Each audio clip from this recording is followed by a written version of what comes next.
सुरेंद्र राजपूत पहले यूपीए पर जवाब दीजिए। शहजाद पूनावाला कह रहे हैं यूपीए कहां है, उसके बाद आगे बढ़ेंगे। बोलिए। एक शेर के साथ। हाँ, 3-4 चीजें हैं। पहली बात तो अभी शहजाद भाई ने कहा कि हमारा गर्भपात हो गया। हमारे यहाँ से गर्भपात होकर के मांझी निकल गए और इनके यहाँ पहुँच गए। इनके यहाँ बीजारोपण हो गया गर्भ में। आपके सामने है स्थितियाँ। ये स्थिति आ रही है आज की डेट में बहस की कि गर्भपात करा रहे तो बीजारोपण हो गया इनके यहाँ। कौन सा भाई, कौन आदमी गर्भवती हुआ है, जरा ये भी बता दें ये लोग। दूसरी बात, यूपीए है, पीडीए एक पब्लिक डोमेन में नाम दिया हुआ है। यूपीए गठबंधन की बैठक हो रही है, विपक्षी दलों की बैठक हो रही है और सबसे बड़ी बैठक हो रही है 18 तारीख को। 24 दल जा रहे हैं, दिल मिल रहे हैं हमारे। हम बिल्कुल सहमत हैं इस बात से शहजाद भाई की कि साहब बहुत बड़े लार्ज हार्टेड आदमी हैं नरेंद्र मोदी जी। वो सब लोगों को एकोमोडेट कर लेंगे, उनको कोई प्रॉब्लम नहीं है। यहाँ पर जितने भी पैनलिस्ट बैठे हैं, विनोद भाई, जावेद भाई, सभी लोग कह रहे हैं। लेकिन मैं आपको 2 चीज़ें बता दूं बड़ी साफ साफ। हमारे पास गठबंधन करने के लिए सीटें हैं, चूंकि हमारे पास जीती सीट 125 हैं। इनके पास गठबंधन करने के लिए सीटें नहीं हैं। ये बिहार में, महाराष्ट्र में, कर्नाटक में और उत्तर प्रदेश में हैरान भी हैं, परेशान भी हैं और निराश भी हैं। इसी वजह से जो आदमी इनको पानी पी पी के गाली देता था ओम प्रकाश राजभर, उससे मिल रहे हैं। कह रहे हैं कि साहब जिस आदमी ने यह कहा था कि भारतीय जनता पार्टी का बड़े से बड़ा नेता भी आए गांव में तो उसको पीटो, आज की डेट में पिटने के लिए उसी के पास जा रहे हैं। आपके सामने की परिस्थितियां हैं। हम ये नहीं कहते हैं कि किसको गठबंधन करना चाहिए। हम तो कहते हैं भाई हम लोग छोटे लोग हैं, हमारे पास स्कोप ज्यादा है। महाराष्ट्र में हम 3 लड़ रहे हैं तो ये लोग भी 3 ही लड़ रहे हैं। आज की डेट में सबसे बड़ी बात जो 2024 के चुनाव में होगी मानक भाई, वो पहली बार ऐसा होगा कि परिवारवाद और भ्रष्टाचार ये दोनों के दोनों नरेंद्र मोदी के ऊपर चिपक के चलेंगे। अजीत पवार साहब को नरेंद्र मोदी जी ने ही कहा था 70,000 करोड़ का आर्थिक अपराधी। हसन मुशर्रफ को नरेंद्र मोदी ने ही कहा था, ईडी ने क्या नाम ने छापा मारा था।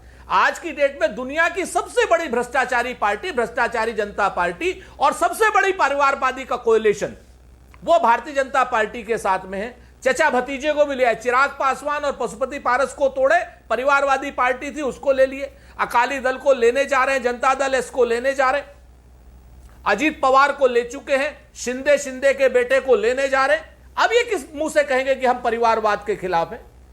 किस मुंह से कहेंगे हम भ्रष्टाचार के खिलाफ हैं? सारे भ्रष्टाचारियों को उन्होंने यहां मंत्री बना दिया है।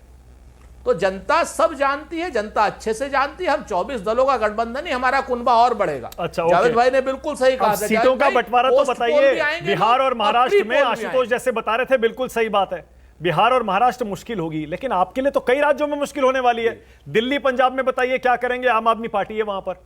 बंगाल में क्या करेंगे वहां पर बताइए, टीएमसी है।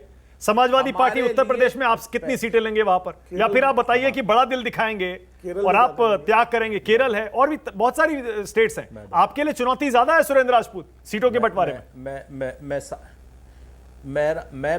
मैं बिल्कुल आपको, हमारे लिए चुनौती कुछ भी नहीं है। हम तो बहुत स्पष्ट रूप से, हमने तो आजादी के समय भी बलिदान दिए हैं, आजादी के बाद भी बलिदान दिए हैं और हम बहुत स्पष्ट रूप से मायावी शासन को अंत करने के लिए, श्री राहुल गांधी जी ने कहा है और मल्लिकार्जुन खड़गे साहब ने कि जो कुछ भी हमें करना पड़ेगा हम करेंगे। कहते हैं ना कि फैसला कुछ भी हो मंजूर होना चाहिए, जंग हो या इश्क हो भरपूर होनी चाहिए। हम भारतीय जनता पार्टी के पिच पे नहीं खेलेंगे। हम भारतीय जनता पार्टी को हराने के लिए हर संभव बात करेंगे।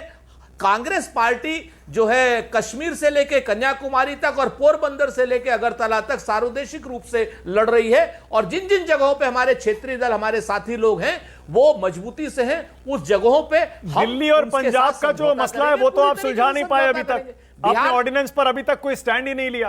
केजरीवाल जी ने अल्टीमेटम दे रखा है। हाँ, ऐसा है, केजरीवाल जी के अल्टीमेटम की बात का बड़ा स्पष्ट है कि केजरीवाल जी जो है 17 तारीख के डिनर को ज्वाइन कर रहे हैं, ऐसा हमारी जानकारी में। नंबर 1। नंबर 2, ऑर्डिनेंस पर हम कोई भी गैर संवैधानिक काम नहीं होने देंगे, लेकिन ऑर्डिनेंस ही पूरी दुनिया ये भी नहीं होने देंगे। ऑर्डिनेंस पर हमने आज तक कभी, कांग्रेस पार्टी ने कभी गैर संवैधानिक काम नहीं होने दिया मानक भाई, लेकिन ऑर्डिनेंस ही पूरी दुनिया है तो वो नहीं चलने वाला। ओके देखिए मानक जी, मैं समझता हूं मजबूरी है सुरेंद्र राजपूत जी हमारा की, तो हमारा सिर्फ शायरी एक के छोटा अलावा सा प्रश्न है। शायरी के अलावा इनके पास कुछ बचा नहीं है। अब देखिए कितनी विडंबना की बात है कि वैसे तो कहते हैं कि पिछड़ों का, दलितों का, आदिवासियों का अलायंस है, ना मांझी जी को रख पा रहे हैं, ना राजभर जी को रख पा रहे हैं, और जैसे ही वो लोग इनको छोड़कर चले जाते हैं तो उनके बारे में क्या क्या बोलते हैं सुरेंद्र राजपूत जी। अब वो ही बता दे कि कितना सम्मान पिछड़ों का होता है, मौखिक रूप से भी या स्थान देने के रूप से भी, तो ये सामने आ चुका है। वैसे भी आज विषय वो नहीं है, कोसने की बात जहाँ तक है तो मुझे याद मत दिलाने दीजिए कि किस प्रकार से केजरीवाल जी तो आपको और सोनिया जी को जेल में डालने की बात करते थे कि ये सबसे भ्रष्ट महिला है, और आप तो सर्टिफाइड करप्ट है भाई साहब। कोर्ट सर्टिफाइड करप्शन अगर किसी पार्टी का है तो वो लालू प्रसाद यादव जी का है। आप भ्रष्टाचार की बात कर रहे हैं। आरजेडी में केवल एक परिवार का बन सकता है अध्यक्ष, समाजवादी में एक परिवार का बन सकता है, अगर आप देखें डीएमके में एक परिवार का बन सकता है। तो मुझे लगता है कि परिवारवाद और भ्रष्टाचार पर कम से कम ये ना बोले। पर एक चीज, सुरेंद्र राजपूत जी के दिल पर क्या तलवारें चलेंगी कि लोकतंत्र बचाने की बात करते करते बगल में दीदी बैठी होंगी, वही दीदी जो इनके ही कार्यकर्ताओं को मरवा रही हैं। ये अधीर रंजन चौधरी कह रहे हैं, मैं नहीं कह रहा हूं। अब अधीर रंजन चौधरी को भी अब पता नहीं उनके लिए क्या शब्दों का इस्तेमाल करेंगे कि अधीर रंजन चौधरी को तो कह रहे हैं ना, बड़ी तस्वीर हमारे सामने बीजेपी को हराने की है, तो उसके लिए मतलब त्याग इसका कर लेंगे, मतलब बलिदान कर लेंगे। ये त्याग नहीं है, इसका मतलब ये सहूलियत है। देखिए सहूलियत को त्याग ना बताए। अगर लोकतंत्र बचाने की बात है तो बंगाल में लोकतंत्र की जलने वाली तस्वीरें आपको स्वीकार्य, और देश भर में आप लोकतंत्र बचा रहे हैं। बिहार में जिस प्रकार से आप तो नैतिकता की बात उठा रहे हैं। नैतिकता की बात ही नहीं उठा नैतिकता रहा छोड़ दीजिए। मैं दूसरी बात, यहाँ आज सीटों के बंटवारे की बात हो रही है। चलिए अब जनता के सामने वाकई उसमें भी मैं बोल देता हूं, नैतिकता को उसमें भी मैं बोलता हूं। अगर सीटों का बंटवारा है सीधा सीधा, नहीं, अब तो मैं कांग्रेस पे और भी दया आती है। सीटों के मामले में देखा जाए तो जो कांग्रेस पार्टी 400 450 सीट पर लड़ती थी, आज वो कांग्रेस पार्टी कह रही है कि हम मोदी को हराने के लिए नेशनल से सब रीजनल पार्टी होने के लिए तैयार है, क्योंकि ये मोदी हटाओ का एजेंडा तो है ही नहीं। ये क्या है? ये कांग्रेस घटाओ है। आप देखिए बंगाल से कांग्रेस घटाओ, बिहार से कांग्रेस घटाओ, महाराष्ट्र से कांग्रेस घटाओ, केरल से घटाओ, तमिलनाडु से घटाओ, घट के उत्तर प्रदेश से भी घटाओ। सुरेंद्र जी कहां से लड़ेंगे? ओके, सुरेंद्र राजपूत ऐसी जवाब स्थिति दीजिए। आएगी कि इनके पास केवल 3-4 राज्य बचेंगे, हिमाचल प्रदेश, कर्नाटका और एक आध दो और राज्य। तो मुझे इसकी चिंता नहीं है, ये कांग्रेस घटाओ करते रहे, परंतु सवाल यह है कि एजेंडा कहां है? एक एजेंडा कॉमन नहीं है इनके बीच में, इनको पूछे ना। ओके, एजेंडा पर फिर बहस करेंगे। एजेंडा के लिए बहुत दिन है अभी। कांग्रेस का विचार और आम आदमी पार्टी का विचार क्या है? सुरेंद्र राजपूत जी, 3-4 चीज़ें बड़ी साफ हैं। भारतीय जनता पार्टी के मायावी शासन को हटाने के लिए शहजाद भाई, हम पिछड़ों को, आदिवासियों को, जो है अल्पसंख्यकों को, नल को, नील को, कोल को, भील को भगवान श्री राम की तरीके से एक साथ इकट्ठा करेंगे, उस सेना को ट्रेंड करेंगे और उस सेना का आक्रमण जो है मायावी रावण की लंका पर करेंगे। जीत हमारी होनी है। नाभि पे तीर क्या नाम राहुल जी मारेंगे। बहुत साफ आप समझ लो। आप जितना परेशान हो जाओ, जितना आप उल्टी सीधी बातें कर लो, पिछड़ों की जो बातें आपने बेइज्जती करी है, वो तो जितेन मांझी जी के सीधे ही कह दिया गर्भपात हो गया आपके सामने। आप पिछड़ा आयोग को अभी तक मान्यता नहीं दे पाए हैं। आपके सामने है कि आज के बाद आज आप दलितों की और पिछड़ों की आबादी को सुन लीजिए। अब बोलिए मत। पिछड़े आयोग को हमने संवैधानिक दर्जा दिया है। मान्यवर क्या बात कह रहे हैं आप? कम से कम फैक्चुअल बातें कीजिए, भावनाओं में मत भरिए। मुझे लगता है ये करेक्शन हो जाना चाहिए। मानक प्लीज, अरे आप फैक्चुअली करेक्ट तो कराइए। मानक ये उचित नहीं। अरे वो उन्होंने अपने इंटरवेंशन किया। बोलिए, आपकी बारी, बोलिए, कंप्लीट करिए। आप सुन, हाँ, और पिछड़ों की आबादी को जो लोग गिनना नहीं चाहते हो, जिस ओम प्रकाश राजभर ने आपको आज की डेट में, आप हमें बता रहे हो ना इधर उधर की, जिस ओम प्रकाश राजभर ने नरेंद्र मोदी जी से लेकर के योगी आदित्यनाथ को क्या क्या नहीं कहा, और पिछड़ों को सांप नेवला आपने कहा, तो आज आप इस चक्कर में मत फंसिए। हम आपको आने वाले समय में जीतने बिल्कुल नहीं देंगे, देश को लूटने नहीं देंगे। 70 हजार करोड़ के अपराधियों को साथ में रख करके भ्रष्टाचारी जनता पार्टी अपने दामन को साफ नहीं रख सकती ओके, है। केवल एक परिवारवादी बात, पार्टी फिर वो शुरू हो जाएगा सामने बीजेपी लेकर कांग्रेस के अपने भ्रष्टाचारी second round में। जनता केवल एक पार्टी वाक्य इसी का जवाब बिल्कुल देना अपने है। साथ इसी नहीं क्रम रख में जवाब सकती। दूंगा तो उसका मतलब बनेगा वरना नहीं बनेगा। जल्दी से, देखिए, एक तो इतना अच्छा लगता है दिल को जब ये लोग बात करते हैं, नल नील सारी चीजों की बात करते हैं। ये तो अच्छी बात है कि राम को काल्पनिक कहने वाले आज मान रहे हैं सारी चीजों को, हम तो खुश है।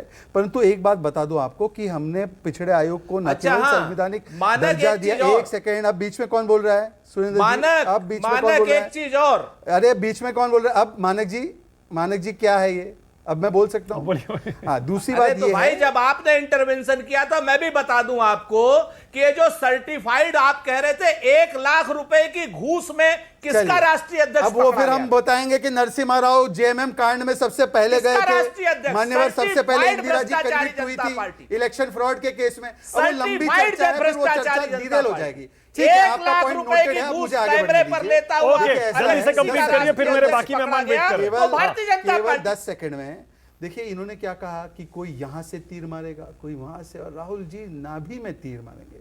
ये चक्रव्यूह बनाकर अभिमन्यु के घेरने की ये साजिशें कौरवों ने ही रची थी, और फिर अर्जुन उठ खड़े हुए कृष्ण जी के संदेश से, और सारा कुछ मिट गया कौरवों का। तो मुझे लगता है कि इस प्रकार की राजनीति से केवल एक वाक्य, पिछड़े आयोग ने रिपोर्ट दी है कि कैसे रोहिंग्याओं को आपने आरक्षण बंगाल से लेकर बिहार तक सब जगह दिया है। ओबीसी का अधिकार मानने वाले लोग कम से कम पिछड़े आयोग और पिछड़े वर्ग की बात ना करें। आज कम से कम इसका जवाब दे दीजिए, इनके साथ बहस बैठोगे। करेंगे, अरे मुद्दों पर फिर जाति लौटेंगे। जनगणना जावेद अंसारी, कराओगे? क्या